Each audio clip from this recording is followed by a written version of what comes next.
Hello, let me show you how you can open SIM card slot on OPPO A5. So let's take our OPPO A5 and here you can find SIM card slot.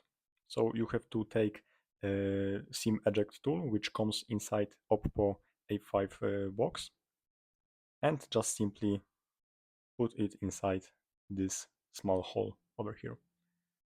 And now wait for a click like that and you simply have to take it off, but you have to do it very carefully because it's very easy to broke. And now this is the dual SIM card slot and also memory SD card slot. So you can do it like that. And now just simply place it like that and again do it very carefully to close it. And that's all. Thanks for watching and subscribe to this channel.